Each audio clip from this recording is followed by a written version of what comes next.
നമ്മളുടെ രണ്ട് കുഞ്ഞു കിളികളുണ്ടല്ലോ, ഈ കുഞ്ഞു കിളികൾ വെള്ളമൊക്കെ കുടിച്ചിട്ട് ഇങ്ങനെ നിൽക്കുമ്പോഴേ വേറൊരു കിളി വന്നിട്ടുണ്ട് കേട്ടോ. ഇവിടെ കൊന്നയുടെ മുകളിലുണ്ട്. എന്താ പറയുക കാരണം, ഈ കുഞ്ഞു കിളികളുടെ വെള്ളം കുടിക്കാനും ഭക്ഷണം കഴിക്കാനും വേറെ കിളികൾ വരാറുണ്ട് കേട്ടോ.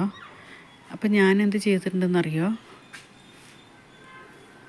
ഇവിടെ ഒരു പാത്രത്തിൽ കുറച്ച് വെള്ളം ഒഴിച്ചിട്ട് ഇവിടെ പാത്രത്തിൽ വെച്ചിട്ടുണ്ട്. കണ്ടോ, കിളികൾ വന്നിട്ട് കണ്ടോ മുകളിലാണ് ഇരിക്കുന്നത്. ഈ കൊന്നയുടെ മുകളിലുണ്ട്. ഞാൻ ഇവിടുന്ന് മാറി ഇപ്പം വരും വെള്ളം കുടിക്കുക. ഞാൻ അത് കാരണം പെട്ടെന്ന് ഇവിടുന്ന് മാറുകയാണ് കേട്ടോ.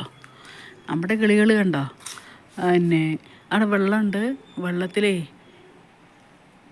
വെള്ളത്തിൽ മുങ്ങി കുളിച്ചിരിക്കുക. അത് കാരണമൊക്കെ തണുത്ത് വിറച്ചിട്ട് നിൽക്കുന്നത് കണ്ടോ തണുത്തിട്ട് നിൽക്കുക. നല്ല സുഖിച്ചിട്ടേ ആ വെള്ളത്തിൽ മുങ്ങി കുളിച്ച് കുറേ കുടിച്ചു.